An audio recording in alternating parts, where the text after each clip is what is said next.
Hello everyone, welcome back to the Code Crunch Tech School. And आज इस video में हम बात करेंगे जावास्क्रिप्ट के नए फीचर के बारे में, जो कि है ऊप। अब ये फीचर ES 6 में लॉन्च किया गया था। इसका जो फुल फॉर्म है वो है ऑब्जेक्ट ओरिएंटेड प्रोग्रामिंग। तो ये अप्रोच क्यों लगाया गया? तो ये अप्रोच प्रोग्रामिंग को और ज्यादा अंडरस्टैंडेबल, फ्लेक्सिबल और मेंटेनेबल बनाने के लिए बनाया गया। तो ऊप बेसिकली क्यों यूज करते हैं एंड वो है क्या, आइए समझते हैं। पहले तो सिंप्लीफाइंग कॉम्प्लेक्सिटी। तो जैसे आप अपने घर में अलग अलग चीजें जैसे कि टीवी, फ्रिज, सोफा को अलग अलग कैटेगरीज में ऑर्गेनाइज करते हैं, तो ऊप भी कोड को अलग अलग ऑब्जेक्ट में ऑर्गेनाइज करता है। अब ये ऑब्जेक्ट क्या है वो हम आगे समझेंगे। तो ये ऑर्गेनाइजेशन आपको कॉम्प्लेक्स सिस्टम को आसानी से समझने में मदद करता है। मतलब कि ऊप कोडिंग की एक स्टाइल है जो कि बड़े कोड को छोटा करके इजीली समझने में मदद करता है। फिर है रीयूजेबिलिटी।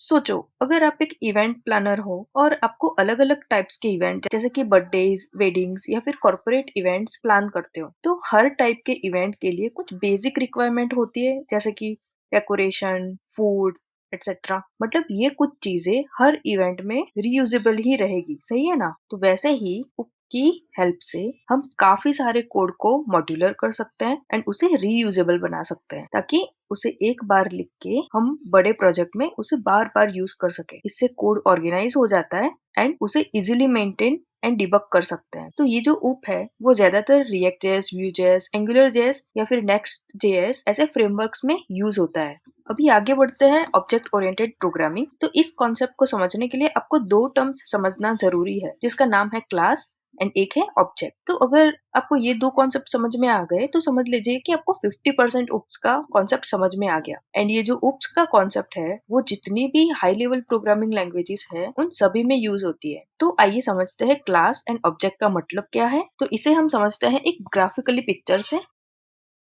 तो क्लास एक ब्लूप्रिंट या फिर टेम्पलेट होता है जो डिफाइन करता है कि एक ऑब्जेक्ट के पास क्या प्रॉपर्टीज या फिर एट्रीब्यूट्स और बिहेवियर मतलब कि मेथड्स होंगे। आप क्लास को एक रेसिपी की तरह सोच सकते हैं। जैसे एक रेसिपी में होता है ना कि चाय बनाने के लिए इंग्रेडिएंट्स चाहिए और क्या क्या स्टेप्स फॉलो करने होंगे, वैसे ही क्लास डिफाइन करता है कि ऑब्जेक्ट क्रिएट करने के लिए क्या क्या प्रॉपर्टीज और मेथड्स होंगे। मतलब क्लास में डिफाइन की गई हुई हर एक चीज का यूज ऑब्जेक्ट में किया ही गया होगा। तो ऑब्जेक्ट होता है वो बेसिकली रिप्रेजेंट करता है आपके क्लास को। तो अभी जैसे यहाँ पर बुक नाम का ये ब्लूप्रिंट है जो कि है ये बुक। यहाँ एक जनरल कैटेगरी या फिर टेम्पलेट है जिसमें बुक्स की कॉमन प्रॉपर्टीज और बिहेवियर्स डिफाइन की गई हुई है।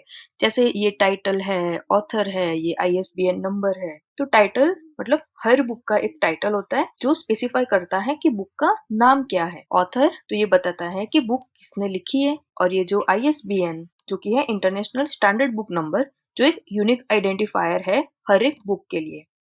तो इस डायग्राम से हम समझ सकते हैं कि क्लास एक ब्लूप्रिंट है जो डिफाइन करता है कि ऑब्जेक्ट किस तरीके के होंगे। अभी चलिए ऑब्जेक्ट को देख लेते हैं।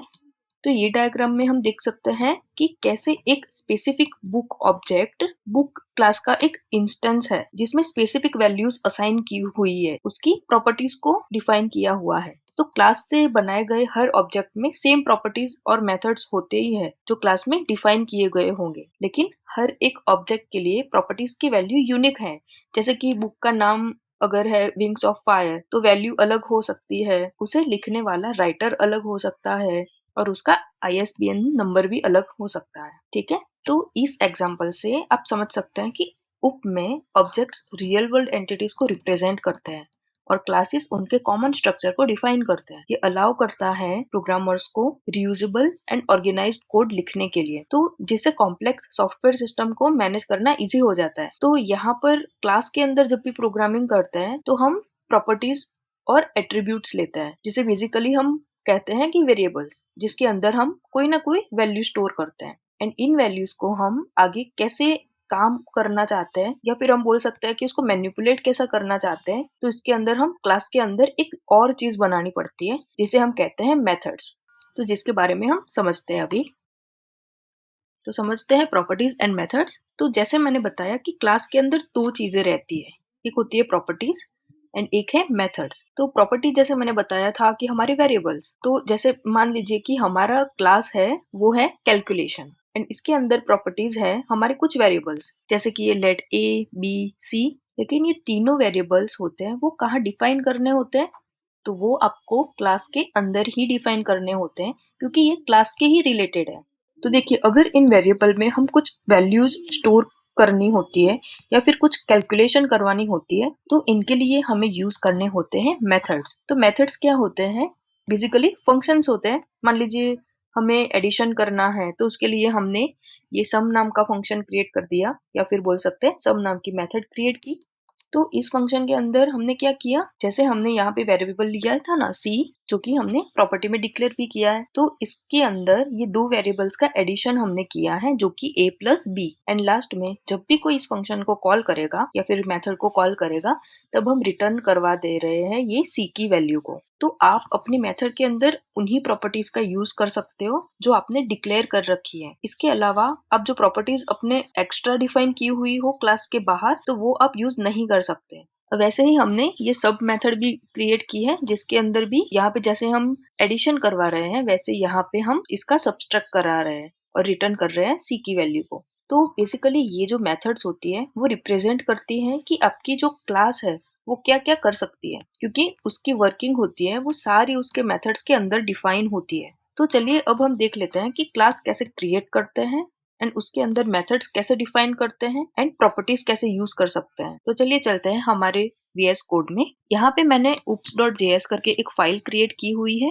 तो क्लास कैसे क्रिएट करते हैं, तो सिर्फ लिखना है क्लास, फिर लेना है क्लास का नेम, तो मैंने ले लिया ये पेस्ट, फिर ओपन करने हैं कर्ली ब्रेसेस। तो ये हमारा क्रिएट हो गया क्लास। अभी इसे कॉल करने के लिए क्लास का एक ऑब्जेक्ट हमें बनाना पड़ेगा, तो उसे कुछ इस तरीके से डिफाइन करते हैं। तो लेट्स से लेट ओबीजे, यहाँ पे ओबीजे ही लेना है ऐसा जरूरी नहीं है, कुछ भी नाम आप दे सकते हो। एंड करना है न्यू हमारे क्लास का नाम। अभी देखो ये क्लास के अंदर हमें मेथड क्रिएट करनी है, तो कैसे कर सकते हैं? तो जो भी मेथड आपको क्रिएट करनी है उसका नाम सिर्फ, तो लेट्स से मुझे मैसेज करके एक मेथड क्रिएट करनी है, तो ये क्रिएट हो गई हमारी मेथड। सिंपल है ना। एंड यहाँ पे मैं लॉक करवा देती हूँ कि जब भी ये मेथड मैं कॉल करवाऊँ तो मुझे हेलो एवरीवन आना चाहिए। अच्छा, अभी देखो जब भी मुझे ये मेथड को यूज करना है तब मैं इस ऑब्जेक्ट का यूज करूंगी। तो अब कौन सी मेथड को मुझे यूज करना है? ये मैसेज, राइट। तो उससे कुछ इस तरीके से लिखेंगे। तो ये जो है हमारा ऑब्जेक्ट जो कि ये हमारी क्लास को रिप्रेजेंट कर रहा है, ठीक है। और हमारे मेथड का नाम, जो मेथड मुझे यूज करनी है जिसे मैंने क्लास में डिफाइन की हुई है। एंड अभी करते हैं रन। यहाँ पे क्या करना है, सिर्फ लिखना है नोड एंड हमारे फाइल का नाम आ गया हेलो एवरीवन, क्योंकि अभी ये हमारी जो मेथड है वो रन हो गई। तो आपको यहाँ पे समझ में आ रहा होगा कि क्लास है और हमारे पास उसका हमने ऑब्जेक्ट क्रिएट किया है एंड उसके अंदर की कोई भी मेथड मुझे यहाँ पर यूज करनी है तो वो जो भी मेथड है उसका नाम। तो आपको यहाँ पे समझ में आ रहा होगा कि क्लास है हमारे पास, उसका हमने ऑब्जेक्ट बनाया है एंड उसके अंदर कोई भी मेथड मुझे यूज करनी है तो वो जो भी मेथड यूज करनी है वो मुझे मेरे ऑब्जेक्ट के बाद डॉट करके लगा देनी है। तो ये मैंने मेरा ओबीजे ऑब्जेक्ट, उसके बाद मेथड का नाम। लेट्स से मुझे एक और मेथड बनानी है इसी क्लास के अंदर, तो बना सकते हैं क्या? हाँ बिल्कुल बना सकते हैं। उसे जैसे मैं ये न्यू मैसेज करके एक और मेथड मैंने क्रिएट कर दी, यहाँ पर भी मैं उसे लॉक करवा देती हूँ। लेट्स से कोडिंग, अभी मैं रन करूंगी तो ये हैप्पी कोडिंग आएगा क्या? नहीं आया। क्यों? क्योंकि हमने उस मेथड को रन ही नहीं करवाया। तो कैसे करेंगे? ओबीजे डॉट न्यू मैसेज, यहाँ पे करते हैं रन, तो आ गया हैप्पी कोडिंग। सही है। इसी तरीके से ये क्लास क्रिएट करते हैं एंड उसका ऑब्जेक्ट कुछ इस तरीके से हम क्रिएट कर सकते हैं। तो चलिए ये हमने समझ लिया एग्जाम्पल लेके कि क्लास डिक्लेयर कैसे करते हैं एंड उसे रन कैसे करते हैं ऑब्जेक्ट का यूज करके। पर अब बात आती है प्रॉपर्टीज की। तो जैसे यहाँ पर हम जावास्क्रिप्ट में क्लास के अंदर ये जो मेथड्स बनाते हैं, जैसे हमने बनाया ये मैसेज, न्यू मैसेज, तो इसी तरीके की और भी मेथड्स होती है एंड उसका यूज क्या होता है आइए वो समझते हैं। तो वैसे तो जावास्क्रिप्ट में कई सारी तरीके की अलग-अलग मेथड्स होती हैं जिसमें से हम ये 3 समझेंगे जो कि ज्यादातर यूज होने वाली मेथड्स हैं। तो फर्स्ट है कंस्ट्रक्टर मेथड। तो इस मेथड को लिखने का तरीका कुछ इस तरीके से है। कंस्ट्रक्टर लिखना है, फिर हमारे parenthesis and curly braces open and close, बीच में जो भी मैसेज हमने अभी प्रिंट करवाया है लॉग में, हेलो वर्ल्ड। तो यहाँ पर आपको कोई भी नाम नहीं लेना है अलग से। कंस्ट्रक्टर मेथड हमेशा कंस्ट्रक्टर कीवर्ड का ही यूज करता है एंड उसी तरीके से उसे डिफाइन किया जाता है। तो ये कंस्ट्रक्टर फंक्शन का पर्पस क्या होता है कि जैसे ही हम किसी क्लास का ऑब्जेक्ट बनाते हैं तो ये मेथड ऑटोमेटिकली कॉल हो जाती है। मतलब हम जब न्यू कीवर्ड का यूज करके क्लास से एक न्यू इंस्टेंस क्रिएट करते हैं तो वहां ये कॉल हो जाती है। ध्यान देना है कि हर क्लास में सिर्फ एक ही कंस्ट्रक्टर मेथड होता है। अगर आप ज्यादा कंस्ट्रक्टर डिफाइन करते हो तो जावास्क्रिप्ट एरर थ्रो करता है। इसे आगे हम प्रैक्टिकल करके भी देखेंगे। अभी आगे आते हैं एंड देखते हैं हमारी प्रोटोटाइप मेथड। तो जैसे आगे हमने मेथड्स क्रिएट की थी ना, मैसेज एंड न्यू मैसेज करके, वो एक प्रोटोटाइप मेथड थी जिसे हमने रन करके भी देखा था, वो न्यू ऑब्जेक्ट क्रिएट करके। अभी जब भी कोड में जाएंगे मैं आपको फिर से वो दिखा दूंगी। मतलब इसे हम खुद का एक नाम देख के क्रिएट कर सकते हैं एंड जब भी कॉल करवाना है तो हमारे ऑब्जेक्ट का नाम एंड डॉट करके हमारी मेथड का नाम करके कॉल भी करवा सकते हैं। इसे लिखने का तरीका जैसे हमने देखा अभी कोड में कि कोई भी नाम हम दे सकते हैं मेथड का and parenthesis open close and then curly braces, अंदर हम कुछ भी हमारा मैसेज ऐड कर सकते हैं। और लास्ट में आते हैं हम हमारे स्टैटिक मेथड की ओर। तो स्टैटिक मेथड में क्या फर्क होता है, देखिए सबसे पहले आपको नाम में ही दिख जाएगा स्टैटिक, तो नाम में ही लिख देना होता है ये स्टैटिक कीवर्ड एंड फिर मेथड का जो भी नाम हमें देना है वो हम खुद से दे सकते हैं। मान लीजिए हमने यहाँ पे टेस्ट दिया है एंड इसके अंदर किसी भी तरीके का हम काम कर सकते हैं।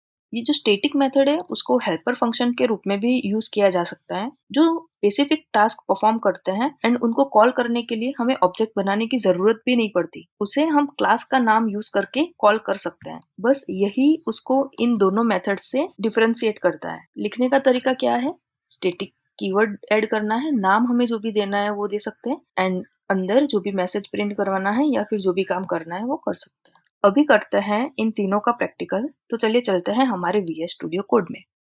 तो ये जो क्लास एंड ऑब्जेक्ट हमने क्रिएट किए हैं उसे मैं कर देती हूँ कमेंट एंड हमारी ये जो मेथड्स है उनके प्रैक्टिकल देख लेते हैं। पहले हम देखते हैं कंस्ट्रक्टर मेथड का। तो यहाँ पे मैं एक क्लास क्रिएट कर देती हूँ, नाम दे रही हूँ कार।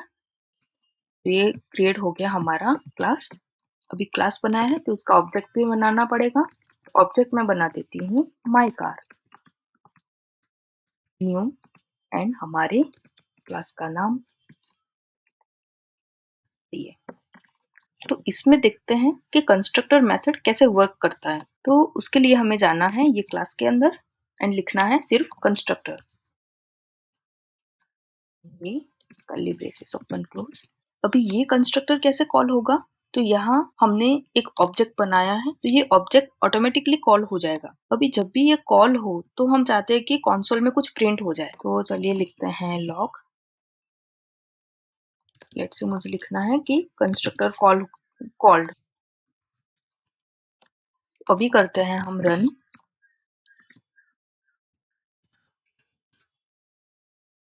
देखो ये आ गया कंस्ट्रक्टर कॉल्ड, ऑटोमेटिकली रन हो गया, सही है। अभी एक और बारी रन करते हैं तो दूसरा ऑब्जेक्ट क्रिएट करके भी अगर हम रन करें, यहाँ पे मैं दे रही हूँ माई कार 1। ये आगे दो बारी कंस्ट्रक्टर कॉल्ड कंस्ट्रक्टर, मतलब जब भी ये ऑब्जेक्ट हमारा रन हो रहा है ना तब ये कंस्ट्रक्टर कॉल हो रहा है। तो ये दो बारी हमारा ऑब्जेक्ट किया तो दो बारी हमें कंस्ट्रक्टर मिल रहा है। इसके अंदर हमें प्रॉपर्टीज लेनी है एंड उसे वैल्यूज असाइन करनी हो तो कैसे कर सकते हैं, तो यहाँ पे हमारे कार का ब्रांड नेम, तो यहाँ पे एज अ पैरामीटर हम ऐड कर सकते हैं। तो मैं ले रही हूँ हमारे कार का ब्रांड नेम, तो मैं ले रही हूँ टोयोटा एंड मॉडल जो कि ले रही हूँ फॉर्च्यूनर। तो यहाँ पर हमने कार का ब्रांड नेम एंड मॉडल पास किया एज अ पैरामीटर एंड जैसे फंक्शन में यूज करते हैं ना पैरामीटर, वैसे ही यूज करनी है इसको। तो यहाँ पे ले लेते हैं हम ब्रांड, फंक्शन में कैसे पैरामीटर यूज करते हैं बिल्कुल वैसे ही यूज करना है। ले लिया मॉडल, अभी इसकी वैल्यू को ले लेते हैं। तो यहाँ पे this dot brand is equal to brand हमारी ले लेते हैं and this dot model is equal to हमारा मॉडल। एंड यहाँ पे मैं लॉक करवा देती हूँ उन दोनों को। ये बैकटिक्स लिया हमने and my brand dollar sign में ब्रांड मॉडल हमारा है, मॉडल में हमें मिलेगा। अभी आपको लग रहा होगा कि हम लॉग में ऐसे ही नाम ले सकते थे ना, ये हमारा स्पेशल कीवर्ड है जो कि है ये दिस, वो हमने क्यों यूज किया? क्योंकि वो रिप्रेजेंट करता है हमारे माई कार ऑब्जेक्ट को। ये हमारे माई कार ऑब्जेक्ट को वो रिप्रेजेंट कर रहा है कि this brand and this model. तो ये दिस करके आप इफेक्टिवली इंश्योर कर रहे हैं कि जो वैल्यू आपने पास की है ऑब्जेक्ट में से वो उस स्पेसिफिक ऑब्जेक्ट के प्रॉपर्टीज के रूप में सेट हो जाएगी। तो इसीलिए हमने यूज किया ये दिस को। एंड ये बेस्ड यूज है जब भी आप वर्क कर रहे हो क्लासेस एंड ऑब्जेक्ट में। एक और चीज मैंने बोली थी कि कंस्ट्रक्टर एक ही यूज कर सकता है एक क्लास में। तो चलिए एक्सपेरिमेंट करके देखते हैं, दूसरा एक कंस्ट्रक्टर उसी क्लास में बनाकर देखते हैं। तो ये मैंने एक कंस्ट्रक्टर तो हमने क्रिएट किया हुआ है, दूसरा कंस्ट्रक्टर भी क्रिएट कर देते हैं। यहाँ पे लॉग में कुछ भी करवा देती हूँ, लेट्स से हेलो एंड करते हैं रन। ये देखा कि अ क्लास में only have one constructor. JavaScript ने हमने एरर दे दी, ठीक है। तो एक क्लास में एक ही कंस्ट्रक्टर हम यूज कर सकते हैं, ये बात तो पक्की हो गई। एंड यहाँ पे हमने ये जो पैरामीटर में पास किया था हमारा ब्रांड नेम एंड मॉडल, तो वो हमें मिल रहा है। ये हमारा ऑब्जेक्ट दो बार ही कॉल हो रहा है, इसीलिए कर देते हैं कमेंट। तो ये हमें मिल गया कि हमारा ब्रांड नेम एंड मॉडल दोनों। अभी क्लास को बनाने का फायदा क्या है कि हम मल्टीपल ऑब्जेक्ट्स भी बना सकते हैं। जैसे यहाँ पे मैंने बनाया था माई कार 1, उसके अंदर भी लेट से हम वैल्यूज कुछ पास कर दे कि ब्रांड मेरी टोयोटा ही रहने देते हैं, पर जो मॉडल है वो मुझे लेट से क्रिस्टा कर देना है। अभी इसे करते हैं रन। तो ये देखिए आ गया, my brand is Toyota and Fortuner, जो कि ये फर्स्ट ऑब्जेक्ट में हमने पास किया था, एंड सेकंड में टोयोटा एंड क्रिस्टा जो सेकंड ऑब्जेक्ट में हमें पास किया था। तो एक क्लास के मल्टीपल ऑब्जेक्ट हम बना सकते हैं। अभी सेकंड जो हमने मेथड देखी थी प्रोटोटाइप मेथड, तो वो मैंने जैसे आपको बताया कि यहाँ पे कैसे हमने मेथड क्रिएट की थी सिंपली, वैसे ही यूज कर सकते हैं एंड इसे बोलते हैं प्रोटोटाइप मेथड। एंड अभी लास्ट हमारी रह गई स्टैटिक मेथड, तो वो देख लेते हैं। तो स्टैटिक मेथड भी इसी में देख लेते हैं। तो देखिए यहाँ पे एक मेथड क्रिएट कर देते हैं। तो लेट्स से मैं लिख रही हूँ कि ये मेरे मेथड का नाम है, ये मैंने मेथड का नाम दे दिया स्टैटिक मेथड। इससे आगे का क्या करना था, सिर्फ हमें स्टैटिक लगाना है। ये हमारी क्रिएट हो गई स्टैटिक मेथड। इसके अंदर मैं लॉक करवा देती हूँ I am in static method. अभी जैसे मैंने बोला था कि स्टैटिक मेथड को हम ऑब्जेक्ट के बिना कॉल करवा सकते हैं। तो लेट्स से अगर आप ये स्टैटिक मेथड को यूज कर रहे हो ऑब्जेक्ट के साथ, जैसे कि ये माई कार ऑब्जेक्ट डॉट हमारी ये जो स्टैटिक मेथड है, अगर ऐसे हम यूज करेंगे, चलिए करते हैं इसे रन। ये देखा हमें एरर आ रहा है कि ये जो स्टैटिक मेथड है इज नॉट अ फंक्शन, वो हमें एरर थ्रो कर रहा है। उसे रन करने के लिए हमें करना है सिर्फ हमारे क्लास का नाम जो कि है कार एंड डॉट हमारी स्टैटिक मेथड। इसे कर देते हैं कमेंट। एंड अगर अभी हम करें इसको रन, तो आ गया I am in static method. तो इसको रन करने के लिए हमने क्या किया, हमारे क्लास का नाम डॉट स्टैटिक मेथड। तो ये जो स्टैटिक मेथड है वो सिंपल हमारी प्रोटोटाइप मेथड जैसे वर्क नहीं करती, उसे कुछ इस तरीके से कॉल करवाना पड़ता है एंड उसको कॉल करने के लिए हमें ऑब्जेक्ट क्रिएट नहीं करना पड़ता। तो ये बातें हो गई हमारी क्लास एंड ऑब्जेक्ट कैसे क्रिएट करते हैं, एंड सारी प्रॉपर्टीज एंड मेथड हमने देखी एग्जांपल्स के साथ। आपको कुछ भी डाउट हो तो आप कमेंट सेक्शन में बता सकते हो। मिलते हैं नेक्स्ट वीडियो में। Till then keep watching, keep learning.